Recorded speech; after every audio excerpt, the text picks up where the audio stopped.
And joining us this morning to talk more about the 2026 national budget, we have People's Budget Coalition co-convener AJ Montesa. Magandang umaga sa'yo, AJ. Hi, good morning, Gretch. Thanks for having us. Okay, the 6.79 trillion budget has been signed by the president. That's about 500 billion pesos higher than the 2025 budget.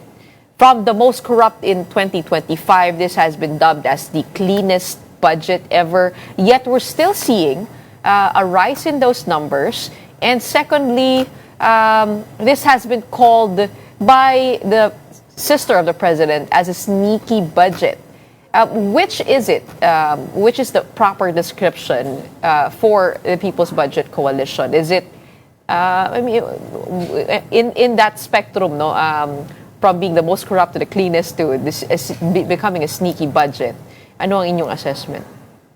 Yeah, I think it's really a mixed bag, somewhere in between. And siguro the way that I would characterize it is really a missed opportunity. So context matters here. Nanggagaling tayo sa isang konteksto kung saan the 2025 budget was really plagued with corruption issues. And in fact, if we go back in time and look at how the previous budgets were implemented, we're observing a lot of corruption in the 2024, 2023, and flood control issues have been raised even as early as 2019. No? So we're seeing that there has been a trend towards corruption in the budget. But we're not saying that this budget is absolutely corrupt naman. We're not saying it's completely corrupt.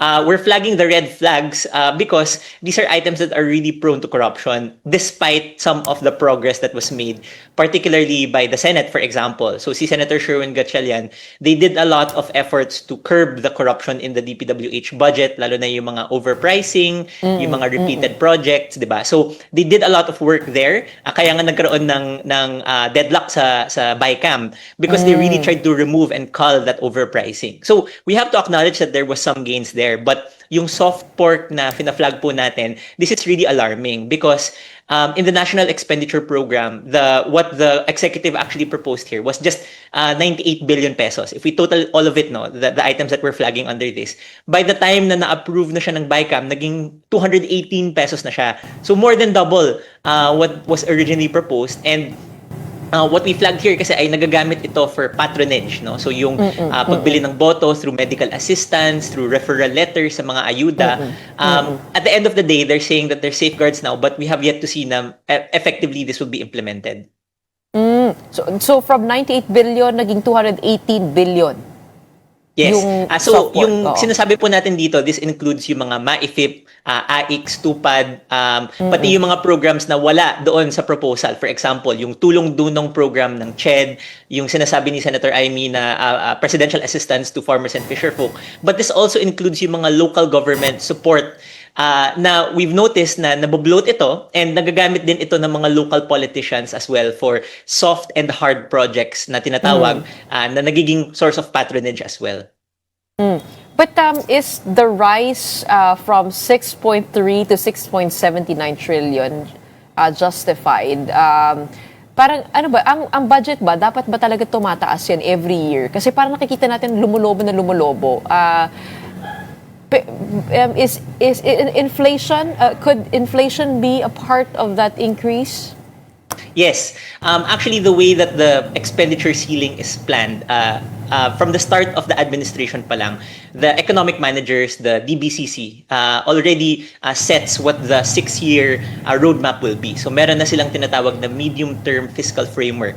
So they take into account the level of debt, they take into account the revenue projections, the projections for the economy, and every year they calculate what is the reasonable amount of spending that the government can do without overburdening yung current na debt natin. So in fact, they've already planned yung ganitong trajectory of expenditure, and I think within reasonable bounds naman yung 6.793. What we're really concerned with is not how much we're spending, but how efficiently, where are these items allocated. So kung malaki yung expenditure mo at maraming items dito na questionable, na napupunta sa ghost projects, nasasayang lang yung pera na yun. So yung 6.79, okay lang ito. Kahit na the 6.3 billion budget was tagged as the most corrupt ever, malaki yung, kumbaga parang maaaring tanggalin in terms of overpricing, in terms of actual projects delivered. isn't it justified to at least make it the same? Or Well, is that set pa rin na parang ito yung target spending natin because it's the best for the economy, for economic growth? yeah, kasi the reality is, even if you can cut spending, for example, in the DPWH, there will still always be other items that we need to invest more on. So, for example, Okay. sa education, diba? Kulang na kulang yung education expenditure in the past few years. The expenditure on health, one of the reasons na na-criticize yung 2025 budget is because they zeroed out the budget for PhilHealth. So, kulang na kulang pa rin yung investment in those sectors, and yet overpriced yung budget for the DPWH. So, even if we can cut some of these overpricing, ang punot dulo nito ay we should be investing more in a lot of these other sectors. Taking a look at what the president has vetoed, that's about 92.5 billion worth of vetoes. There were three provisions that were a source of concern for Senator Sherwin Gatchalian, yung CARS and RACE program, pati na rin yung Government of the Philippines counterpart for foreign assisted projects. Are these significant for you, yung mga vinito ng Pangulo, o medyo concerning din? Okay, so this is a very tricky discussion now. We have to really contextualize this. So unang-una, what is the UA, yung unprogrammed appropriations? So this is a set of standby items. So ibig sabihin, these are items na hindi pa guaranteed na magagastos natin because they require an excess revenue, for example. So there are three conditions. It requires either there's a new source of taxes, there's an excess revenue in terms of the target, so we overshot our targets in terms of taxes, and the third is there's a new loan that comes in that was not initially planned. So ibig sabihin, there are some items in the UA that's not guaranteed in the first place. So our question was not whether these items should have been budgeted, because we agree, yung pinopoint out ni Senator Sherwin, yung RACE and yung CARS, these are commitments from the past that we should have paid already to companies who have invested in the country. Unfortunately, ang question namin ay bakit siya nalagay sa UA? Hindi ba dapat nalagay siya sa regular program budget kung saan these will definitely be settled? This is a trend that we noticed also in past budgets. One of the things that they put in the UA in the past is yung emergency allowances na binibigay sa mga healthcare workers. So for a long time, they committed to paying off yung allowances ng healthcare workers who responded nung pandemic, and yet nilalagay nila sa UA. So every year, parang naglalapse siya na hindi nababayaran sila, na nade-delay siya ng nade-delay. So ang point namin is, why not put these funds in the regular program budget and cut some of the pork? So, di ba, yun yung nagiging dynamic eh. They're inserting pork, they're inserting a lot of patronage programs to the detriment of some of the priority items that should have been part of the program budget. You're right to point out, no, that these are all provisions under the unprogrammed appropriations, 7 vetoed line items, 92.5 billion pesos worth. But what other things should have the president visited? What other red flags do you note? Right. The thing that we really flagged was the soft pork na tinatawag natin. So it might have been too late now for the president to act on it because vetoing it would have zeroed it out dahil lump sum usually yung mga items na ito. So a veto would have prevented the agencies, for example, from implementing MAIFIP at all, completely zero. No? So what we called for was more nuance. What we really wanted was an executive order where the president could really define how these things will be rationalized, how these will be planned, who the beneficiaries are, and how these will be implemented without the politics. Ang sinasabi ng Senate and House leadership ay may safeguards na. So they're saying bawal na mag-influence yung politiko dun sa distribution. But what we've pointed out is that these provisions that they're saying don't really have clear mechanisms.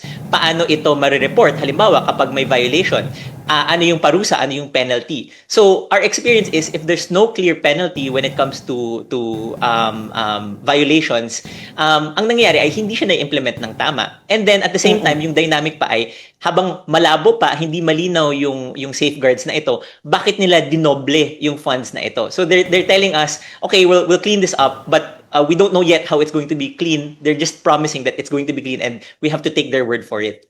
Well, one of the proponents or the lead in raising alarm over the soft pork in the budget is Senator Amy Marcos, who was many times seen distributing AICs before the elections in 2025. Ano? Pero ngayon, sinasabi niya na maaaring gamitin itong soft pork to be able to gain votes and revive the impeachment against the vice president. As it is right now, with the way the budget is constructed, with AIG, Tupad, Maifip, is there, or in what way could that pork be used to buy the votes? And that's the tricky thing. The politicians who might be criticizing it now, might be the same ones who benefited from it from the past. No, that's why actually it's very important that it's really the people, it's the civil society that monitors this. It's not the politicians themselves. One of the provisions is there is going to be a joint oversight committee from Congress, so members of the House and members of the Senate. And yet we find that problematic because it's them auditing or oversight, exercising oversight on themselves, Over diba? them. So, kung may nakita silang violation, diba? The problem is baka ma-interpret yun na politics lang. So, it's very important that these observations really come from civil society, from the people. The pronouncement that this is a corruption-free or a pork-free budget shouldn't come from the politicians. It should really come from the people on the ground, civil society, who make these observations. So, that's what we're hoping for. In the implementation of the budget, we're still calling for the executive order, but we're also calling that they allow provisions, they allow mechanisms that people like us, when we make our observations on the budget, ay ma-involve tayo dun sa pag-audit at pag-oversight ng budget. Congressman Toby Chanco has raised another concern, which is on the break bonuses. Sa ngayon, saan niyo nakikita na maaaring kinukuha ito? Kung ito pala ay ginagawa na before pa the Marcos administration, where is this sourced from? Yeah, one of the things that we noticed also is that the House of Representatives in particular has always been increasing its own budget compared to the National Expenditure Program. So for example, in this budget, the proposal in the National Expenditure Program is something like 17 billion lamang, and yet they increased it by around 10 to 11 billion pesos. And that's a trend that's been happening for the past few years, at least since 2022. The budget is a zero-sum, budget legislation is a zero-sum game kasi. So, ibig sabihin, kung tataasan mo yung budget ng isang ahensya or ng isang programa, you have to take that away from another program or another agency to balance the budget, no? Kasi nakakap yung ceiling na 6.793. So, if Congress increased its own budget, then they necessarily had to take it away from other programs. It's not a one-to-one thing na we can account for where exactly they got that, but the point is, it will come from somewhere else. Oo. So, ito, you are seeing a trend that the House budget is increasing.